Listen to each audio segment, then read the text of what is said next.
예, 이 사진을 보면, 이 사진을 보면, 누구신지 모르겠죠. 누구들인지 모르겠죠. 어린아이인 거는 알겠는데, 이 사진이 도대체 어느 때에 누구를 찍었는지 잘 모르시겠죠. 네? 제가 못 들었는데. 네. 이 사진은 유태인들 아이들을 찍었어요. 세계 2차 세계대전이 일어나기 발발하기 전에 1938년에 유대인 학교에서 사진을 찍었습니다.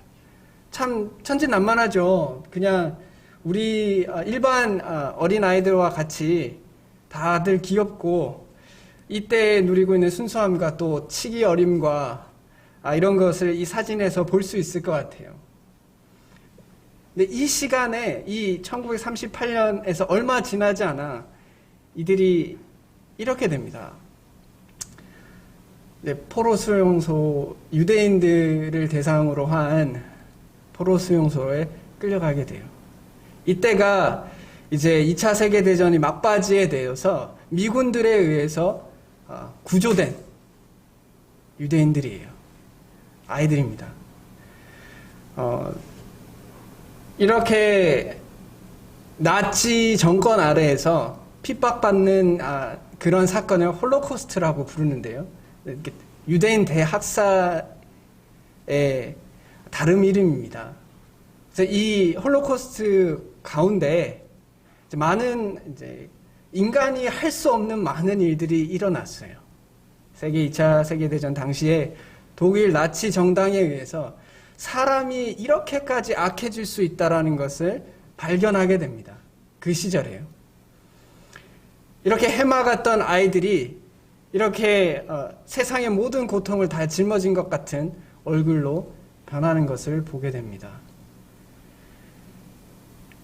지금까지 이제 생존에 계신 생존자들이 있어요. 홀로코스트로부터 생존한. 그 중에 한 여성분이 지금은 이제 백발의 할머니가 되었죠. 그분이 라디오 방송에 나와서 한 이야기가 있습니다. 그때를 증언하는 이야기인데요. 이 수용소 안에서는 가족이 다 분리됐어요. 애들은 애들대로 따로 수용되고 남성은 남성대로 따로, 여성은 여성대로 다 따로 있대요. 근데 가족이 함께 만나는 순간이 있답니다. 그때가 언제냐면 가스실에 들어갈 때 모든 남녀노소 할 것 없이 가스실에 다 같이 들어가서 거기서 가족들이 만나고 거기서 죽음을 맞이한대요. 지금 저희가 이걸 생각해 보면 상상이 안 가죠. 도대체 어떻게 이런 일이 일어날까? 그런 일이 일어났다는 거예요. 그리고 사람들 마음속에 이 수용소의 삶이 기억하기도 힘들 만큼 고통스러웠다라고 생존자들이 이야기합니다. 그런데 할머니가, 생존하신 할머니가 이렇게 이야기를 하시더라고요. 그러나 이런 포로 수용소 생활 가운데서도 그래도 그들 중에 꼭 모여있는 그 방들에 보면 그 방 안에서 꼭 그 하루를 정리할 때쯤이면 웃음을 주고 배고파서 먹을 것도 없는 상황에서 자신이 먹을 것을 나눠주고 남들에게 소망을 주려고 하는 사람들이 꼭 있더라는 겁니다. 이렇게 고통 가운데 있고 절망밖에 보이지 않는 이 상황에서도 누군가는 소망을 보고 누군가는 그 안에서 만족을 느끼고 행복을 느끼는 것을 보았다라는 거예요. 그 고통 가운데서도요. 제가 이 이야기를 들으면서 이 이야기가 제 머릿속에서 떠나지를 않는 겁니다. 상상하기도 힘든 이 상황 가운데서도, 이 고통 가운데서도 누군가는 다른 사람에게 소망과 희망과 또 행복을 주려고 하더라. 그 말은 자기 자신이 모든 환경 가운데서도, 어떤 고통 가운데서도 스스로가 어떤 빛을 보았기 때문이다라고 생각합니다. 제가 설 연휴 동안에 이 이야기에 사로잡혀 있었어요. 도대체 사람이 얼마나 그 고통 가운데서 도대체 어떤 사람이 이렇게 희망을 볼 수 있을까? 라는 생각을 했어요. 그러면서 말씀을 통해서 그것이 저한테 이해가 되었으면 좋겠다라고 생각을 했습니다. 그래서 제가 어떤 성경의 66권 중에 어떤 책을 봤을까요? 전도서를 보았어요. 설 연휴 내내 전도서를 계속 한 번 읽고 계속 읽었어요. 전도서를 통해서 과연 인생이 무엇이길래 누군가는 그 인생 가운데 절망을 보고 누군가는 인생 가운데 희망을 보는가에 대해서 고민하게 되었을 때 전도서는 저에게 그 답을 주었어요. 그래서 저 그 전도서를 통해서 제가 깨달았던 부분들을 또한 말씀 가운데 나눌 수 있기를 원합니다. 그래서 우리가 전도서 전체에 대한 이야기를 하겠지만, 그래서 전도서에 있는 말씀들을 이야기해 가도록 하겠습니다. 과연 행복이라는 것이 무엇이간데 우리가 어떤 환경 가운데서도 행복하다라고 이야기할 수 있는지, 도대체 그 비결은 무엇인지, 우리가 어떤 상황에 있든지 내가 행복하다라고 이야기할 수 있으면 된 거잖아요. 그러면 인생 행복한 거 아닌가요? 어떤 상황에 있든지요. 그러면 모든 걸 가진 게 아닐까요? 그래서 제가 이 전도서 말씀을 통해서 행복에 대해서 제 나름의 어떤 결론을 내리게 되었어요. 많은 사람들이 행복하기 위한 조건들에 대해서 생각합니다. 내가 이것을 가지면 좀 더 행복해질 거야. 내가 무엇을 가지면, 무엇이 이루어지면 행복해질 거야. 라고 생각한다고 생각합니다. 많은 사람들이 그렇죠. 세상이 그것을 자극하기도 합니다. 여러분들 조금만 더 가지시면 더 행복해지실 겁니다. 라고 이야기합니다. 제가 정확하게 누군지는 모르겠는데 세계적인 갑부인 분이 계셨는데 그분에게 있어서 기자가 물었답니다. 얼마를 더 벌기 원하십니까? 라고 물어봤을 때 조금 더 벌기를 원합니다. 라고 이야기했다고 합니다. 전도서에서도 그것에 대해서 이야기하고 있어요. 사람들이 이야기하는 행복의 조건에 대해서 이야기합니다. 인생의 의미에 대해서 이야기해요. 전도서는요, 솔로몬이 3권의 책을 썼는데요. 물론 이제 시편에 들어가는 몇 가지 이제 시 외에는 주로 이제 3권의 성경 책을 썼다라고 얘기합니다. 젊을 때에 아가서를 썼고요. 중년의 나이 때에 잠언을 썼으며 노년에 전도서를 썼어요. 그러면 인생에 대해서, 인생의 깊이에 대해서 알려고 하면 아마도 전도서가 우리에게 그 답이 될 수 있지 않을까 싶습니다. 그의 삶의 청년의 때와 중년의 때와 노년의 때의 삶에 바라보는 깊이가 다르다라고 생각합니다. 저희들 가운데 이제 나이가 70세 이상을 넘으시는 성도님들에게 인생에 대해서 묻는 거와 나이 40에게 인생에 대해서 묻는 거와 또 나이 20에 인생에 대해서 묻는 것에 깊이가 다를 줄로 압니다. 솔로몬은 아가서에서 그 사랑에 대해서 이야기했어요. 그 청년의 때의 그 뜨거운 사랑에 대해서 이야기했습니다. 좀 살아보니까 인생의 지혜가 무엇인가에 대해서 잠언을 통해서 이야기합니다. 그리고 나서 인생의 마지막 바지에 다다라서 그렇게 살아보니까 결국 내가 결론을 내려야 할 것이 있더라 라는 겁니다. 솔로몬은 지혜에 대해서 굉장히 중요하게 생각을 했어요. 잠언서를 보십시오. 지혜에 대해서 굉장히 지혜를 가져라 라고 이야기합니다. 근데요, 살아보니까요, 지혜가 많으면 번뇌도 많으니 지식을 더하는 자는 근심을 더한다. 공부 많이 하면 행복할 것 같죠? 제가 공부를 많이 안 해봐서 제가 이거 뭐라고 답하기가 좀 그런데, 공부를 많이 한 사람들, 석박사들은 행복합니까? 행복한 사람들도 있겠지만 그것이 행복의 조건이 된다고 생각하지 않습니다. 오히려 근심이 많고 번뇌가 많다라고 얘기합니다. 물론 여기서 말하는 지혜의 본질은 아마 세상적인 지혜에 대해서 이야기할 겁니다. 하나님을 경외하는 그런 근원적인 지혜에 대해서 이야기하는 것은 아닐 겁니다. 세상의 지혜와 세상의 지식이 더해지면 우리는 행복한 인생을 살 것 같지만 그렇지 않습니다. 그렇지 않아요. 지혜자라고 해서 행복한 인생을 사는 것이 아닙니다.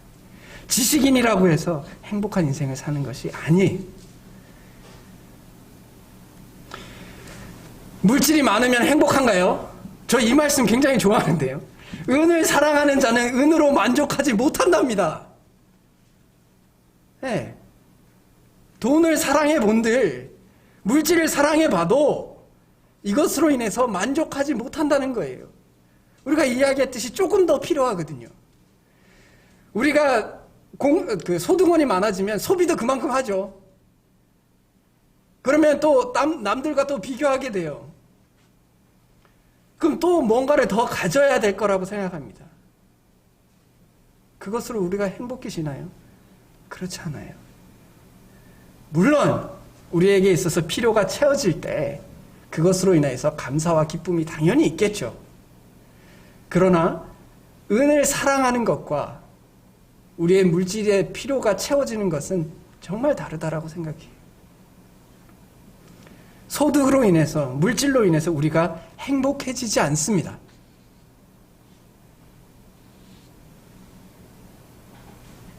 그것이 성경이 우리에게 가르쳐주고 있는 바입니다.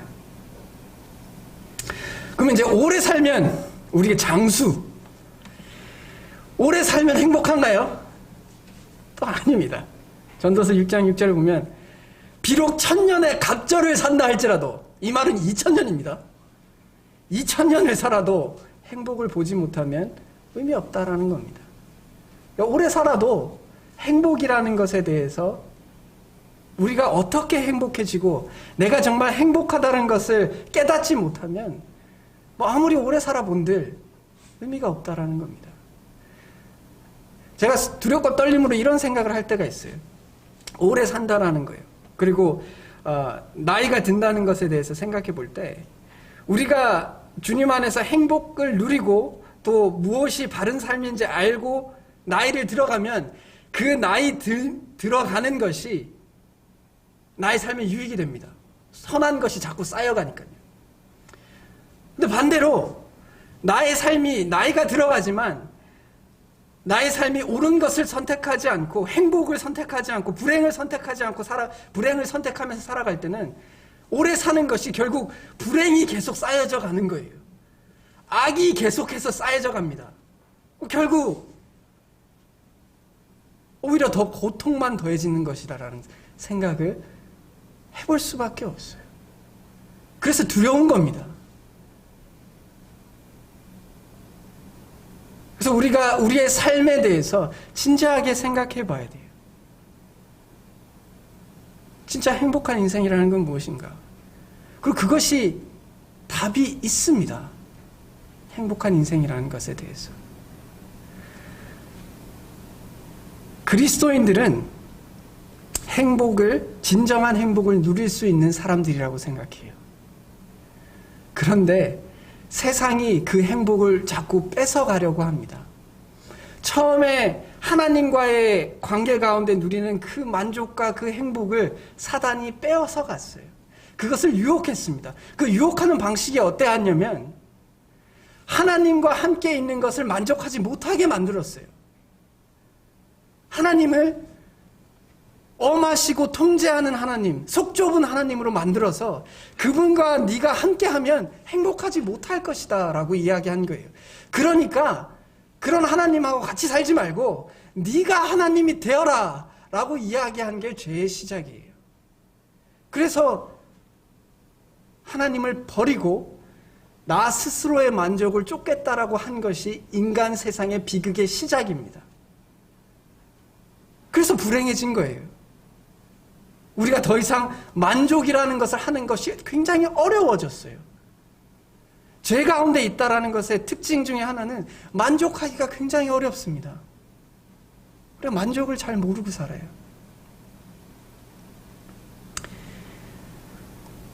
또 우리가 행복에 대해서 이야기할 때 옛날이 오늘보다 나은 것이 어찌미냐 하지 말라. 이렇게 묻는 것은 지혜가 아니다. 라고 얘기했어요. 저 이 말씀도 되게 좋아하는데요. 제가 어느 순간부터 저보다 어린 친구들에게 나 때는 이러했다라는 말들을 하기 시작하더라고요. 왜 그럴까요? 사람들이 왜 과거의 일로 인해서 현재를 판단하고 재단할까요? 결국 현재를 만족하지 못하기 때문에 그렇습니다. 각자가 가지고 있는 현재에 대해서 만족하지 못하고 과거에 어떠했던 것에 대해서 생각해요. 그리고 과거에 어떠한 것을 우상화합니다. 과거에는 이랬어. 그러니까 과거가 훨씬 나았다. 라고 이야기합니다. 근데 이것이 지혜가 아니에요. 이것이 지혜가 아닙니다. 왜냐? 바꿀 수 없거든요. 우리가 과거를 살지 않습니다. 현재를 살아가요. 아무리 과거가 찬란했던들 그 찬란했던 과거가 2021년 2월 14일을 살아가는데 어떤 영향을 줄 수 없습니다. 이것을 반대로 얘기하면요. 과거에 묻혀 사는 것에 대해서 반대로 이야기하면 과거에 좋았던 것에 대해서 묻혀 사는 것도 있겠지만 과거의 불행에 대해서도 묻혀 살 때가 있어요. 내가 과거에 불행했어요. 과거에 고통이 있었습니다. 그리고 그 고통이 지금의 나를 자꾸 옥죄고 살아가요. 과거에 있었던 어떤 사건들이나 어떤 일들이 나에게 트라우마로 남아있는 겁니다. 그래서 현재를 즐기지 못하게 해요. 현재를 만족하지 못하게 합니다. 과거의 성공과 실패를 내려놓아야지만 우리는 행복의 길로 나아갈 수 있습니다. 지금까지 보면 세상에서 이야기하는 행복의 기준들 혹은 조건들에 대해서 혹은 본인이 행복하다라고 생각하는 것들에 대해서 이야기했어요. 지식도요. 행복의 본질적인 요소가 되지 않습니다. 돈도요. 그리고 오래 사는 것도요. 그리고 과거에 찬란했던 기억도 우리가 행복해지기 위한 수단이 될 수가 없어요. 이제 잠언 3장 11절에서 13절까지의 말씀을 한번 읽어보도록 하겠습니다. 잠언 3장 11절에서 13절까지의 말씀을 봉독하기를 원합니다.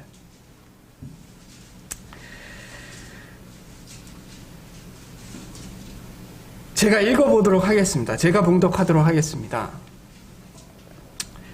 전도서 3장 11절에서 13절입니다.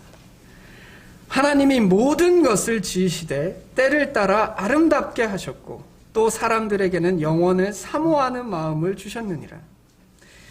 그러나 하나님이 하시는 일의 시종을 사람으로 측량할 수 없게 하셨도다. 사람들이 사는 동안에 기뻐하며 선을 행하는 것보다 더 나은 것이 없는 줄을 내가 알았고 사람마다 먹고 마시는 것과 수고함으로 낙을 누리는 그것이 하나님의 선물인 줄도 또한 알았도다. 이 3장 11절에서 13절과 관련된 이 행복에 대한 이야기가 전도서에서 계속해서 반복해서 나옵니다. 진정한 행복이 무엇인가? 나머지 것들은 다 헛되다라고 이야기해요. 그래서 그 헛된 가운데 행복이 무엇인가에 대해서 이야기하고 있습니다. 전도서가 결코 허무주의를 조장하거나 실존주의를 조장하는 성경책이 아니에요. 진정한 행복이 무엇인지를 제대로 찾고 살아라라고 이야기하는 겁니다. 그게 전도서예요. 그게 솔로몬이 노년에 깨달은 부분입니다. 그래서 아직 노년이 오지 않은 사람들에게 이것을 깨달아서 좀 행복하게 좀 살아라. 이런 당부가 담겨져 있는 그의 인생이 녹아져 있는 성경책이에요. 하나하나 보시다. 11절에 인생의 행복이라는 것에 대해서 이야기를 해보고 있습니다. 행복에 대해서 이야기할 때 하나님이 모든 것을 지으시되 때를 따라 아름답게 하셨고, 이 3장에 보면 3장 1절에 범사에 기한이 있고 천하만사가 다 때가 있다라고 이야기합니다. 날 때가 있고 죽을 때가 있고, 죽일 때가 있고 치료할 때가 있고, 울 때가 있고 웃을 때가 있고, 슬플 때가 있고 춤출 때가 있다라고 얘기합니다. 우리 인생이요, 진짜 그래요. 좋다가도요 또 슬플 때가 옵니다. 또 슬프다가도요 웃을 때가 와요. 우리에게 그럴 때가 온다는 겁니다. 그래서 하나님께서 말씀하시기를 좋을 때 기뻐하고 슬플 때 생각하라라고 하셨어요. 좋다고 해서 너무 좋아할 것도 아니에요. 슬프다고 해서 또 너무 슬퍼할 것도 아니다라는 겁니다. 우리의 감정이 일희일비하지 않는다는 거예요. 하나님께서 때에 따라 모든 것을 아름답게 하셨다라고 이야기합니다. 우리의 삶에 어떤 시기들이 있습니다. 슬픈 시기들이 있어요. 저도 저 인생을 돌이켜보면 정말 두 번 다시 돌아가기 싫은 시절들이 있습니다. 그러나 주님께서 그것만을 주시지 않았어요. 다른 때를 주셨습니다. 주님 안에서 웃을 때와 또 무언가를 계획할 때와 또 그 안에서 만족을 누리는 때들을 주셨어요. 그러므로 우리의 삶이 살아갈 때 너무 환경에 일희일비하지 않았으면 좋겠습니다. 이 말이 오해를 하지 마셔야 되는 것이 우리가 느끼는 고통이 아무것도 아니라는 게 절대 아닙니다. 그리고 그 고통을 가볍게 여기라는 말도 절대 아니에요. 예수님께서 같이 우셨습니다. 우리는 누군가의 고통을 같이 공감하고 같이 그 길을 가야 하고 같이 눈물 흘릴 줄 알아야 한다고 생각합니다. 그래야 돼요.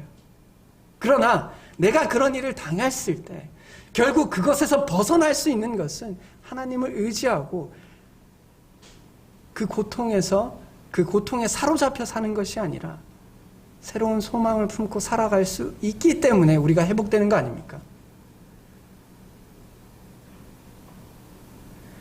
고통 가운데 그 고통에 대해서 계속 생각하면 정말 괜찮아져요? 저는 안 그렇던데. 전 저의 고통스러운 순간들에 대해서 계속 생각한다고 해서 제 기분이 나아지지 않아요. 오히려 그걸 생각하면 더 힘들죠. 반대로 그 고통의 순간들에 대해서 하나님의 섭리에 대해서 생각하면 위로가 돼요. 그런 순간들이 있어서 지금 내가 있을 수 있구나. 그런 순간들이 있어서 하나님을 내가 더 깊이 알 수 있었구나. 그러므로 내가 다른 사람들에게 도움이 될 수도 있겠구나. 그것을 깨닫게 됩니다. 그러면 오히려 그 고통들이 서서히 위로가 되는 것을 보게 됩니다. 그렇기 때문에 이 고통에 대해서 벗어나라라고 말씀드리는 겁니다. 당사자들에게. 자신이 얼만큼 고통받았는지에 대해서 계속 생각한다고 해서 여러분들이 더 나아진다면 그렇게 하라고 이야기할 겁니다. 계속해서 생각하시고 계속해서 노력하시라고 할 겁니다. 아니에요. 그렇게 되지 않습니다. 오히려 고통스럽고 오히려 자기 자신을 힘들게 할 뿐이에요.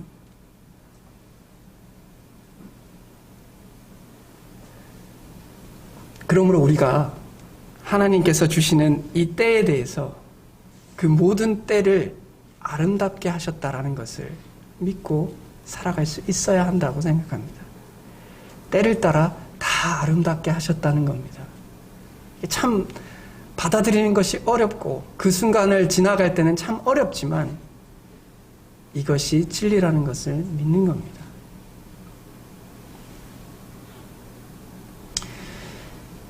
이제 영원을 사모하는 마음을 주셨습니다.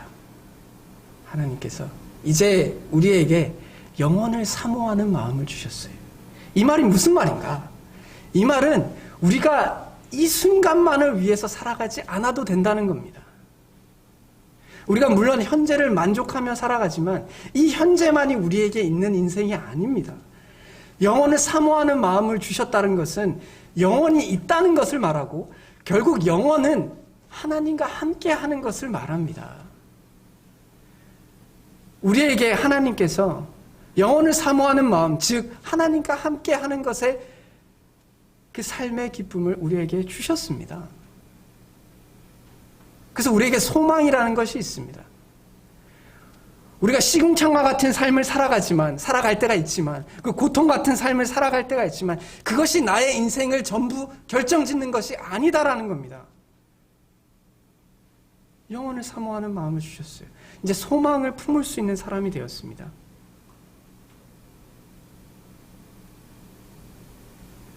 소망의 하나님이 모든 기쁨과 평강을 믿음 안에서 너희에게 충만하게 하사 성령의 능력으로 소망이 넘치게 하시기를 원하노라 라고 말씀하고 계십니다. 우리가 행복할 수 있는 또 다른 이유는 우리에게 소망이 있기 때문에 그렇습니다. 우리에게 끝이 있어요. 고통의 끝이 있습니다. 제가 제 스스로 이렇게 생각할 때가 있어요. 고통스러울 때가 있겠지만 결국 그 고통의 마지막이 올 때가 옵니다. 우리는 그걸 믿고 살아가는 사람들이에요. 그리스도인이 아닌 분들도 과거의 어떤 고통에 대해서 벗어나는 법들을 배웁니다. 심리 상담을 받든 치료를 받든 배워요. 그리고 현재에 만족하는 것들을 배웁니다. 그러나 오직 그리스도인만이 확신 가운데 나에게 진정한 참 소망이 있다는 것을 가지고 살아갈 수 있는 족속들이에요. 오직 그리스도인들만 이것이 가능합니다. 오직 그리스도인들만 이렇게 소망의 하나님이 모든 기쁨과 평강을 우리에게 주장할 수 있는 존재라는 거예요. 그래서 세상이 우리에게 하는 것들이 이 소망을 못 품게 하는 겁니다. 그래서 내가 지금 고통스러우면 그 고통에만 전념하라라고 만드는 거예요. 그러니까 고통스러운 거예요. 그리스도인들이 가지고 있는 특권을 자꾸 잊어먹게 합니다. 기억하지 못하게 해요. 우리 가운데 힘드신가요? 충분히 힘들 수 있다라고 생각해요. 저도 그 상황에 처하면 분명히 힘들 거라고 생각합니다. 그러나 한편 우리가 그런 인생만 우리에게 있는 것이 아닙니다. 우리에게 영혼이 있어요. 그 영혼 가운데서 하나님과 즐거워하며 기뻐할 수 있는 순간들이 우리에게 반드시 옵니다. 그거 붙잡고 가는 거예요. 그러면 우리가 행복해질 수 있습니다.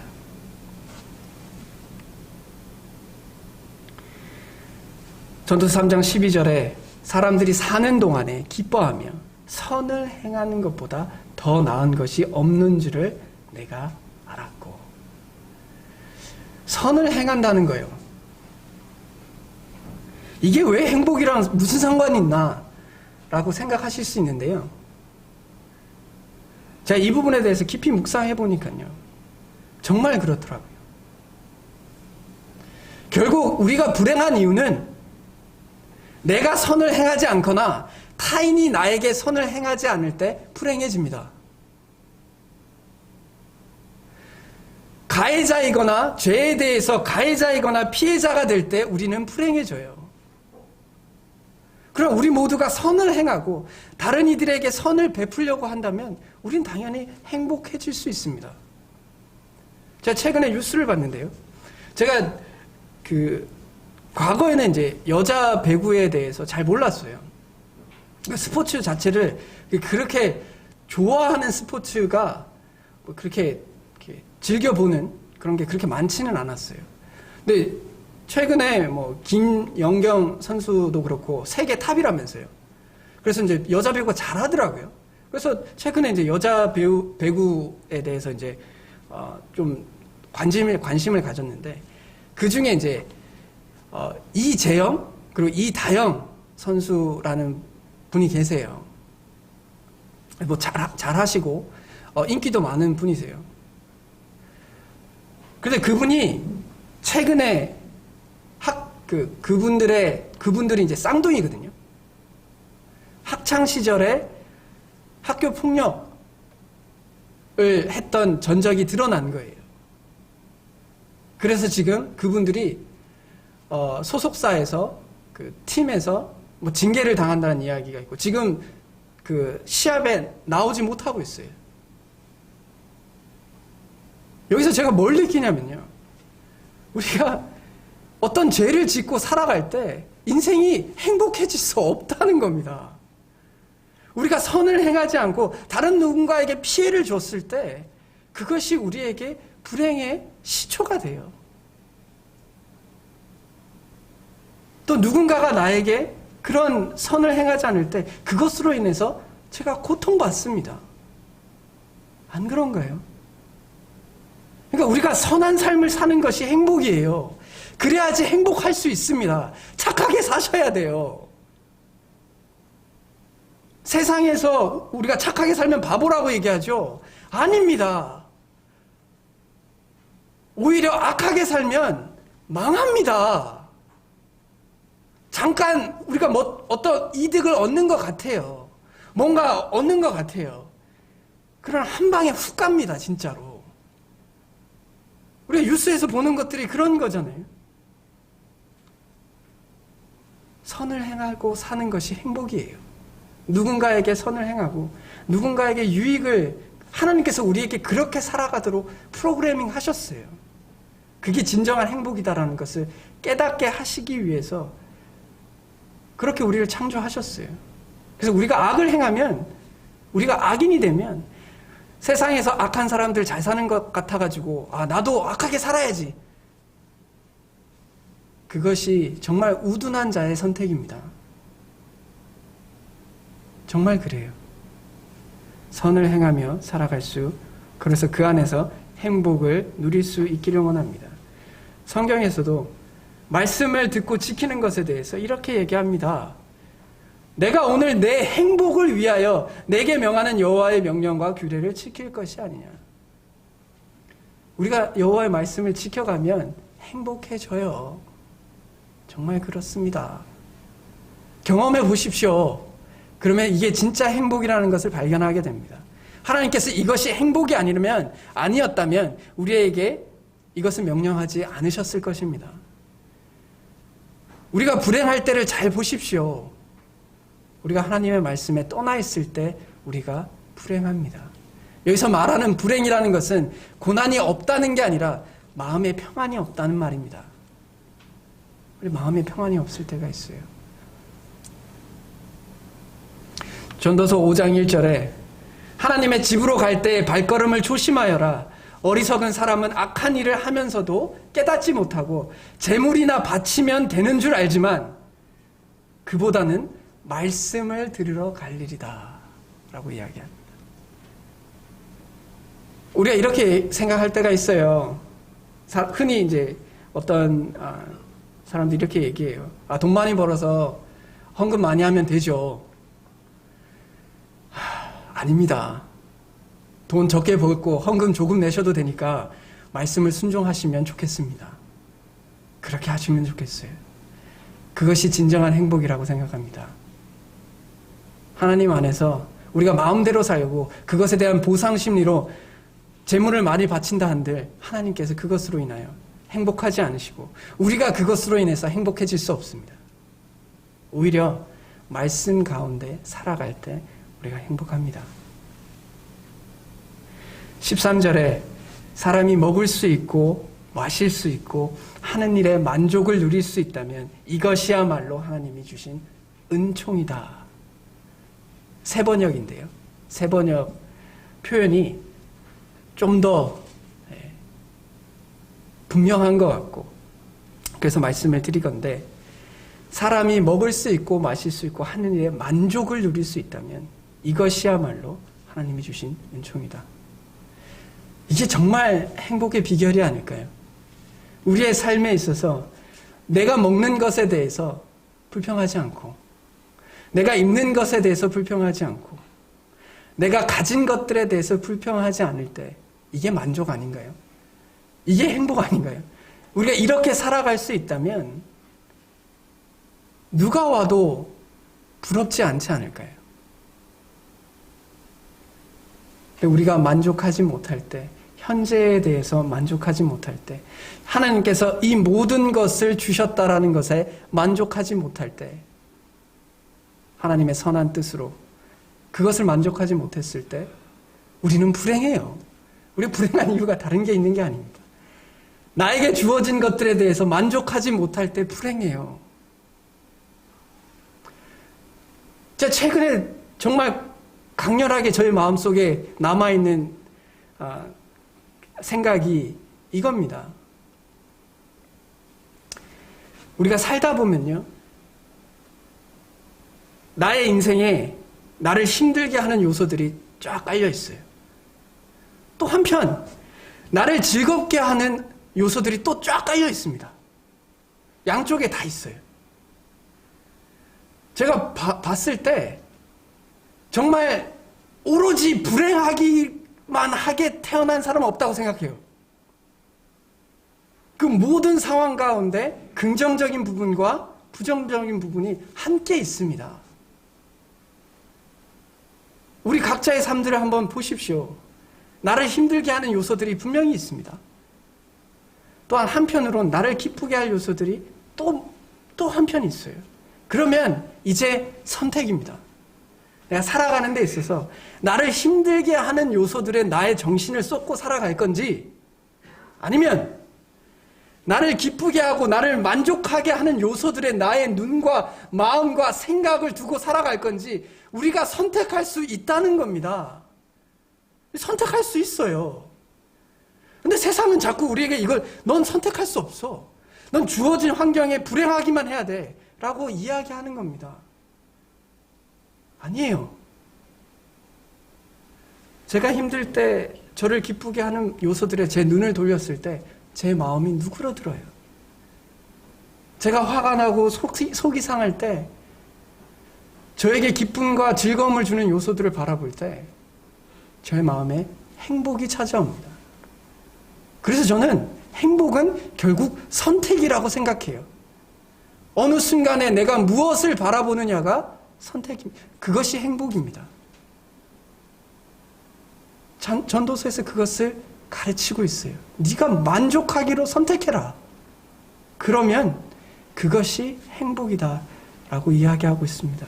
그리고 그것이야말로 진정한 하나님의 은혜다라고 생각합니다. 하나님께서 주시는 은혜에, 하나님께서 주신 것들에 만족하는 것이야말로 진정한 은혜예요. 우리는 하나님께서 이것도 주고 저것도 주시는 것이 은혜라고 생각하죠. 아닙니다. 우리에게 주신 것들에 감사할 수 있는 마음이 생기는 게 은혜예요. 그게 되면 뭘 가지든 상관이 없습니다. 그럼 모든 것으로 만족할 수 있고 모든 것으로 행복할 수 있어요. 자연스럽게 된다는 이야기가 아닙니다. 그러나 이것이 답이라는 이야기입니다. 우리의 불행 가운데 우리가 행복으로 나아갈 수 있는 정답이라는 겁니다. 솔로몬이 그렇게 얘기하고 있어요. 그의 가장 지혜롭다라고 한 사람의 노년에, 완숙한 노년에 그가 했던 말입니다. 하나님의 영감을 통해서. 하나님께서 그것을 깨닫게 하셨겠죠. 그래서 주님 안에서 먹을 수 있고 마실 수 있고 하는 일에 만족하는 것이 진정한 행복이다 라고 이야기합니다. 우리 모두가 그런 행복을 누릴 수 있는 사람들이었으면 좋겠습니다.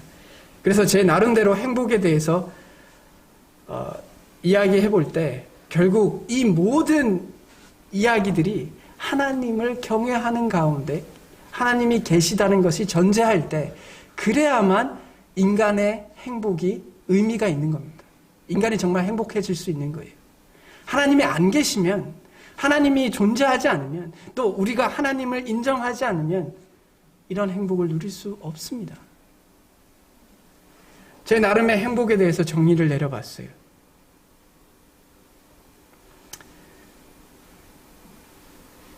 화면이 행복은요, 주님 안에서 과거의 고통을 용서하는 거예요. 우리를 힘들게 하는, 그리고 현재를 만족하는 거예요. 오늘 하루하루를 만족하는 겁니다. 그리고 만족의 선택들을 해가요. 그리고 미래를 소망할 때 우리가 하나님 볼 겁니다. 우리가 천국 갈 거예요. 그곳에서 하나님과 우리가 모든 고통들이 내가 왜 그때 당시에 이렇게 고통스러워했을까 의문이 가질 만큼 편안해지는 그 순간이 우리에게 오게 됩니다. 그것을 소망할 때 행복은 찾아온다고 생각해요. 저도 이렇게 살아보려고 합니다. 연약하고 부족하지만 과거의 고통들을 용서해가고, 그리고 현재에 저에게 주어진 것들에 만족하고, 그리고 미래를 소망해가면서 살기를 소망해요. 그러기를 바랍니다. 제가 이걸 몇 번 해보니까요, 정말 행복하다는 걸 조금씩 느껴요. 아, 이렇게 행복해질 수 있구나. 사람이 이렇게 해서 행복하구나. 그리스도인들은 행복해야 합니다. 꼭 억지 가면을 쓰고 살라는 것이 아니라 행복할 길이 있고 그 길로 가면 행복해진다라고 성경은 가르치고 있어요. 결코 하나님은 우리에게 고통을 주시기 위해서 우리를 창조하셨고 우리를 구원하시지 않으셨습니다. 우리에게 행복을 주시고 기쁨을 주시기 위해서 우리를 창조하시고 또한 우리를 구원하셨습니다. 그러므로 그 안에서 그 행복을 누리며 살아갈 수 있는 저희들이 되었으면 좋겠습니다. 다 같이 기도하겠습니다. 하나님 아버지, 은혜를 참으로 감사합니다. 우리에게 참 하나님께서 베푸신 은혜들을 돌이켜볼 때 참으로 감사합니다. 주님, 저희들에게 행복의 비결들을 깨닫게 하여 주심에 감사합니다. 그러므로 이제 행복한 인생을 위한 선택들을 할 수 있게 도와주시고, 그러므로 주님께서 주신 그 모든 것 안에 만족할 수 있는 은혜를 베풀어 주시기를 간절히 원합니다. 또한 소망의 하나님 안에서 기쁨과 평강을 누릴 수 있도록 도와주시기를 간절히 간구드립니다. 세상이 우리를 속이고 세상이 우리를 혼란스럽게 할지라도 하나님의 말씀을 통해서 우리의 마음과 생각이 집중되어야 할 것은 하나님이시며 또한 말씀이시며 또한 주님께서 주시는 행복이신 것을 잊지 않도록 도와주시기를 간절히 간구드립니다. 이 모든 것을 우리 주 예수 그리스도의 이름으로 기도드렸습니다. 아멘.